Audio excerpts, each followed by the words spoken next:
كان يا مكان ولا يحلى الكلام الا بذكر النبي صلى الله عليه وسلم. فيلم النهارده يا جماعه فيلم هندي اكشن خيال علمي. وباختصار كده يا شباب، عشان الفيلم جميل وفيه احداث كتيره وعشان ما نتوهش من بعض هنفهم اصل الحكايه الاول. بيقول لك كان في حرب بين الالهه بتاعتهم، وفي الحرب دي اتدمر معظم الالهه والناس كمان على الارض. وبقول لكم ايه، هنقول على كلمه الالهه دي ملوك احسن يعني.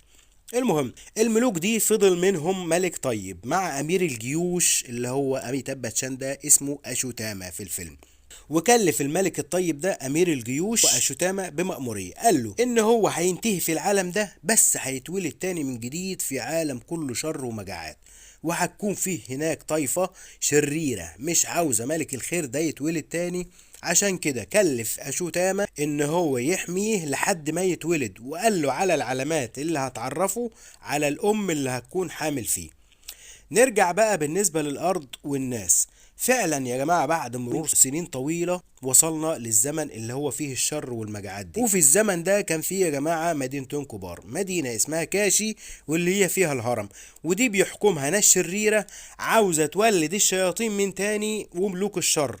ماشي. والمدينة التانية مدينة الخير واسمها شمبالة، ودي ناسها طيبة عندهم نبوءة بتاع الملك الطيب ده اللي هو هيتولد في الزمن ده، والمفروض ان هو هيحميهم من الشر اللي هيبقى موجود. عشان كده يا جماعة الدولتين بيدوروا على الأم. طبعا مدينة اللي هي بتاع الخير بتدور على الأم دي عشان تحمي الولد لحد ما يتولد، ومدينة الهرم عاوزين يقتلوه وياخدوا دمه أو مصل منه يصح بيه الشياطين تاني وآلهة الشر. طيب تعالوا بقى نشوف الأحداث سوا. وهنا يا جماعة بنشوف القحط فعلا اللي في المكان، والناس اللي قدامنا دي مسافرة من مكان لمكان بيبحثوا عن الأكل والسكن.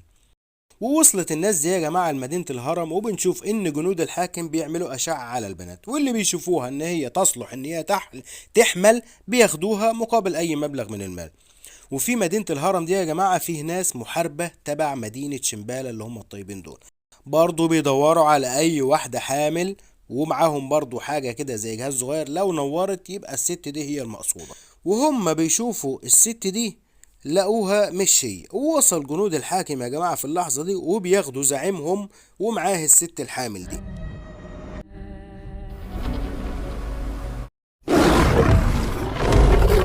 بيقابلوا حاكم الهرم الراجل الغبي ده، وبيسألوا عن مكان شمبالة، لأن مدينة شمبالة يا جماعة ما كانش حد عارف مكانها. طبعا الراجل ما قالوش، وبيقتل الست والراجل قدام مين؟ مريم اللي هي حاكمة مدينة شمبالة. وهنا بنشوف يا جماعة جنود الهرم بيطاردوا المحاربين بتوع شمبالة دول، وكانت البنت الصغيرة دي معاهم وهربت منهم. وكان في مكافأة يا جماعة من الهرم، مبلغ من المال للي يمسك أي حد من المحاربين دول. وهنا وصل واحد من المحاربين دولت للمكان ده والجنود وراه، ولكن بيكلبشوا الإنسان الآلي اللي اسمه بوجي ده، وبيقول للجنود خلاص السجين ده بقى بتاعي وأنا اللي هاخده وأنا اللي هاخد المكافأة كمان. وبيقول لهم ما تقدروش تاخدوا السجين ده تاني مني، لأن رئيسي هو بايرافا الذي لم يخسر قتالا في حياته. وهنا بيظهر بطل حكايتنا الباشا ابن الباشا بايرافا. ولما ظهر وقع على الارض من الشرب، والربوط بيقول له قوم، فبيقول له النبي سيبني بس 5 دقايق اريح شويه. ولكن مع التريقه من ده ومن ده قام بايرف، ولكن برضه بيقول للربوط ايه ده يا عم 5000 وحده شويه يعني. قام واحد من الجنود قال له لو قدرت توقفنا هديك يا عم العجوز ده هديه، وكده يبقى معاك مكافأة 10000 وحدة. هنا قال له كده تمام، وقام يا جماعة مدور فيهم الضرب. خدوا بالكم يا جماعة، بايرافا في الفيلم هنا كان سائد جوايز. يعني ايه؟ يعني بيعمل اي حاجة عشان الفلوس، يقبض على حد يسلمه للهرم، يوصل حاجة صعبة لمكان معين. ولكن دوره الكبير يا جماعة جاي في الاخر. اللايك اللذيذ والاشتراك ويلا نكمل. وزي ما شفتوا قضى عليهم بايرافا بسهولة، ولما خلص خد وحداته من المعلم ده وشاف معاه الميدالية دي قام واخدها. وهنا الراجل العجوز ده بيقول له ده الاله بايرافا اللي كان بيحمي كاشي اللي هي المدينة دي من زمان، وانت دلوقتي عليك ان تحميها يا بايرافا. ولكنه خد الموضوع بهزار. ما تيجوا بقى يا جماعة للمكان ده. المكان ده حاجزين فيه كل البنات الحامل واللي عندها القدرة على الحمل وجسمها بيكون قوي وكويس، بياخدوهم عشان يعملوا عليهم تجارب هنعرفها دلوقتي. وكانت صاحبتنا دي اللي هي عليها العين شغاله خدامه بس مع النسوان دي لانها كانت مش بتحمل. وفي المختبر يا جماعه هنفهم الحكايه شويه. برضه لما وصل حاكم الهرم للدكاتره دولت في المختبر قال لهم القائد الاعلى مستعجل على النتيجه، وهنا بياخدوه بيقولوا له يا عم القائد الاعلى عامل تركيبه كل ما نحطها في بنت بتموت مننا ومش بتقدر تستحمل. يعني القائد يا جماعه خدوا بالكم بيحقن البنات بحمض نووي للشيطان وآلهة الشر دول عشان تحمل فيه ويتولد من جديد، او حتى ياخد مصل منه شويه دم يعني ويحطها في جسمه وهو يتحول هو للشيطان. ولما بياخدوا الحمض النووي بتاع البنت من اي واحده يعني عشان يجربوه بيرموها في النار كده خلاص ما عادش لها لازمه. المهم الدكتور ده بيغير المصل وطلب من الحاكم ده ان هو يقابل القائد الاعلى، ولما راحوا له حط القائد في المصل في جسمه بس ما عملش حاجه وحس بالخيانه، والراجل بيقول له انا عاوز اقتلك عشان اخلص الناس من شرك، ولكنه بيموت. وقال لهم شوفوا لي بنت تانية تحمل بالتركيبه ببطنها لمده 100 يوم بسرعه بدل ما اخلص عليكم واحد واحد. وهنا صاحبتنا دي بقى بتحس ان اللي عليها العين ديت حامل، وبالفعل بتقول لها انا حامل بقالي 5 شهور. والتانية يا مستغربة يا نهار ابيض 5 شهور يعني 150 يوم، ده ما فيش حد هنا قدر يحمل اكتر من 100 يوم، ده انت كده لازم تقولي لهم ده هيعيشوكوا زي الملكة. ولكنها بتتوسل لها وتقول لها والنبي معلش ايه ما تقوليش لحد، خلي اللي في بطني معايا. نروح لبيرفا اللي رجع بيته لقى الديانة مستنياه، قعدوا يلتوا ويضربوا في بعض مين اللي ياخد الفلوس لحد ما فضلت مين روكسي اللي هي حبيبة بيرفا. وقال لها وحياة حبنا خديني معاك الهرم حتى لو يوم واحد، لأنه هو كان نفسه يدخل الهرم بأي طريقة لأنه جواه عيشة تانية خالص بتاع الأغنياء بس. وفي المختبر قالوا لكل البنات حتى اللي شغالين انتوا هتخضعوا لعمل اختبار للمرة التانية، يعني حتى اللي عملت قبل كده وما نفعتش هتخضع برضو الاختبار تاني، يعني كده اللي عليها العين هتخش الاختبار تاني. وروكسي خدت بايرفا معاها للهرم على انه هو عامل هناك لمدة ساعة بس، وبيشوف الجمال اللي فوق وبيتوهم، والبنت بتقول له يلا انا كده هيطردوني من الشغل، ولكنه اخدها بقى وقعدوا يلفوا ايه في الهرم والجناين اللي فيه. وفي الصحراء بقى الجماعة دول لقوا القوس ده بتاع آلهة من عنده هنعرفه كمان شوية. نروح بقى للبنت اللي عليها العين يا جماعة، خدوها دلوقتي وهيعملوا عليها الاختبار. وهنا البنت الصغيرة دي بتهرب من الجنود لمكان غريب اللي كان فيه أشوتا قائد الجيوش بتاع الآلهة دي اللي قلنا ان هو هيفضل عايش عشان يحمي الملك لما يتولد.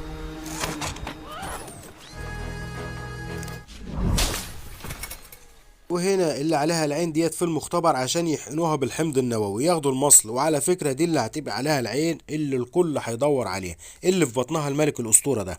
وبيدخلوها الجهاز وبيحصل حاجات غريبة في المكان، حتى القوس عمل أصوات والراجل جاي يمسكه كان هيموت. والبنت اتفكت ما تعرفش ازاي ونزلت في نفق النار، وعلى آخر لحظة واحدة بتنقذها اللي قلنا عليها ان هي خاينة، ولكن بتقول لها انا لازم انقذك بأي طريقة، انا حسيت بحاجة غريبة يمتك. واتاريها برضو البنت ديت كانت شغالة جاسوسة تبع المقاومة في شمبان. كده الدنيا بدأت شعلي يا شباب، وبيرفا قاعد مع دجال بيشوف الورق، ولما شاف ورقة بيرفا قال له انا ما شفتش حاجة زي كده من قبل وحياتك على وشك ان تتغير. المهم البنت بتهرب وزمايلها مستنيين بره، وهي بتعدي كان في انذار واشتغلت النار. وهنا اشوتا بيقول العلامات كده بتتحقق، حتى البنت اللي هي الصغيره دي كان معاها الجوهره وقعت منها، فشاف اميتاب وعرف كده ان الدنيا بدأت كده، عرف ان المولود هيوصل ولازم يحميه. وهنا الام داخله وسط النار مش خايفه وعدت عادي. أشوتا حط الجوهرة ورجع لطبيعته تاني. وهنا بيرافا بتوصل له قوة الآلهة بايرافا عشان هيبقى هو حامي كاشي المدينة الكبيرة دي. तुम अपनी आंखों से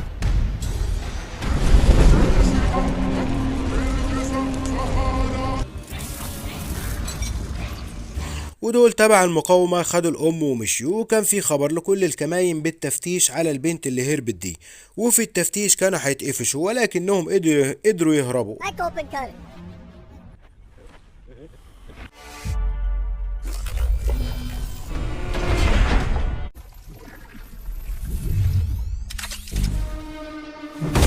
ولكن بس يا خساره كده اتعرفت العربيه دي هربانه، فكده في انذار عليه، وانتشر الخبر ان في مكافاه 5 نجوم للي يقبض على البنت دي. وطبعا بايرافا بيحب كده لانه نفسه يروح الهرم باي طريقه، ودي مكافاه هتعيشه في الهرم على طول. المطارده شغاله والبنت دي ماتت يا عيني وهي بتحمل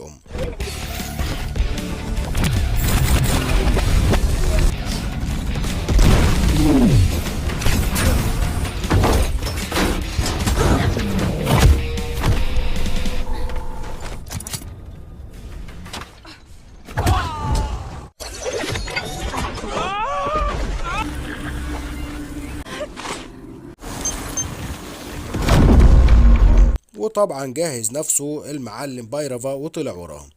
والمطاردة ما زالت شغالة والمركبة بتقف في مكان وخلاص جنود الملك هيقبضوا عليهم. ولكن وصل مين؟ المعلم أميتاب باتشان الشوتاما. طبعا النار مش بتأثر فيه وعنده قوة كبيرة، وبيروح لها وبيقول لها ازيك يا أمي، أنا هنا عشان أحميكي. وهنا وصل بايرافا وقعد يضرب في الجنود. ليه بقى؟ عشان هو عاوز ياخد المكافأة لوحده، يعني برضه عاوز يرجع الأم دي للهرم تاني عشان يخش هو ايه ياخد المكافأة ويخش الهرم. ووصل الأم ولكن أشوتاما شده، قام عامل نسخ من نفسه وبدأت بينهم العركة. حتى بوج الروبوت جه يضرب أشوتا ولكنه دمره، وقاموا ضرب تاني ووقع عليه السقف وبيحسبه مات ولكنه مكمل وبدأ العجن تاني.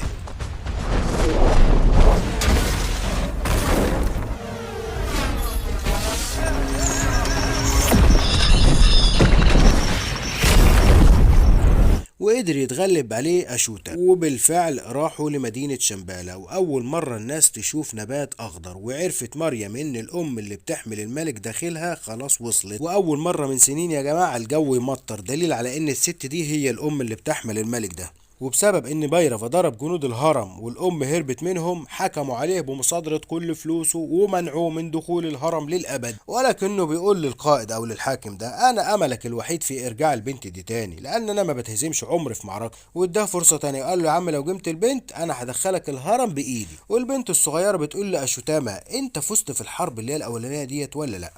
قال لها اتهزمت بسبب الرمح اللي صنعه الملك أرجون، ولكن العصاية دي كانت لمحارب أقوى من أرجون، وهو اللي هزم أرجون بالعصاية دي لأنها أقوى من الرمح بكتير. وبيقول لها لكن للأسف العصاية دي مش بتشتغل قوتها غير مع المحارب اللي هي بتختاره بس، يعني دلوقتي هي ملهاش لازمة معايا، بس أنا محتفظ بيها عشان إيه هيجي لها وقتها. وهنا بايرافا ضحك على الواد اللي كان معاه ده وفهمه انه هيوصله لبلده شمبالة وهيحارب معاهم كمان ويحمي الام. وبالفعل خدوا الواد العبيط ده معاه ودخلوا البلد وعرفوا الطريق. حتى لما وصل الواد ده بيقول للجندي ده زميله ده ما تقلقش ده في صفنا، ولكنه خدعهم برضه. أشوتا بيقول للأم دلوقتي احنا لازم نمشي لأن المكان دلوقتي فيه خطر. وبالفعل دخل بايرافا وحاول تاني يخطف الأم، وبدأت العركة تاني مع أشوتا وبايرافا.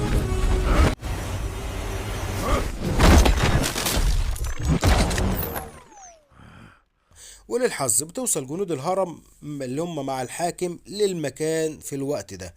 مريم بتاخد الأم والكل بيستعد للحرب، والعجن اشتغل يا شباب. فوسفي.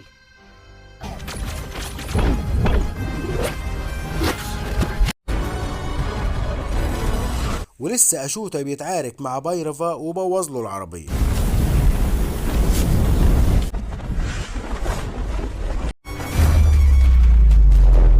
ومريم اشتغلت هي كمان ولكنها وقعت بسرعة.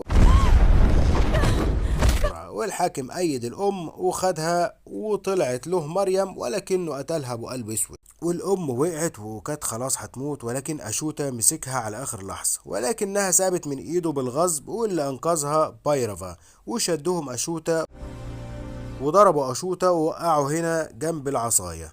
الحاكم بيأيد أشوتا وبيحاول يضرب الأم في بطنها عشان يموت الجنين ده، ولكنها مسكت رجله وراح واخدها معاه.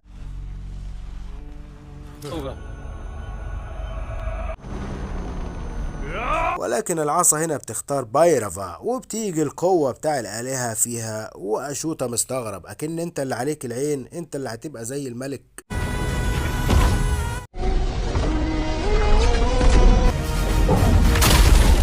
طار بالعصاية وموت الحاكم ورجع الأم تاني. شوفوا بقى الحتة الهندي دي عشان هيبقى الفيلم جزء تاني. طبعا لما خد العصاية عرفنا ان هو الملك كارن اللي هو المحارب اللي انقذ أشوتا في حرب الآلهة زمان، وان هو كده هيبقى حامي البلاد.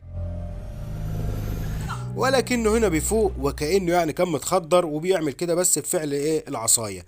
وأشوتا هيتجنن ويقول له يا أخي يا صديقي اسمعني، ولكنه خد الأم برضه وهرب بيها على أساس إن هو إيه يوديها للهرم من تاني. وفي اللقطة دي بنعرف إن كارن ده زمان كان محارب شجاع في حرب الآلهة اللي حصلت، وإن العصاية بتاعته هزمت أقوى سلاح مصنوع من الآلهة التانية دي اللي هو القوس ده، وأنقذ أشوتا في الحرب دي. يعني كده بنعرف إن القوس بتاع آلهة الشر، وإن العصاية بتاع آلهة الخير اللي هي خدها مين بايرافا. وهنا الراجل ده راح للقائد الاعلى وقال له قبل ما البنت تهرب حصلنا على قطرة واحدة بس من المصل بتاعها. خدها القائد وحطها، وبالفعل بدأت تعمل تغيرات في جسمه وبقى عملت نتيجة وادته قوة كبيرة جدا. حتى الراجل ده مستغرب بيقول له يعني قطرة واحدة بس عملت كده؟ ده انا هروح كده اجيب لك البنت. ولكنه قدر يمسك القوس وقال له لا انا اللي هجيبها بنفسي. يعني الجزء التاني هيبقى دمار، بس لما المخرج يعمله. ما تنسوناش بقى يا جماعة بلايك واشتراك. سلام.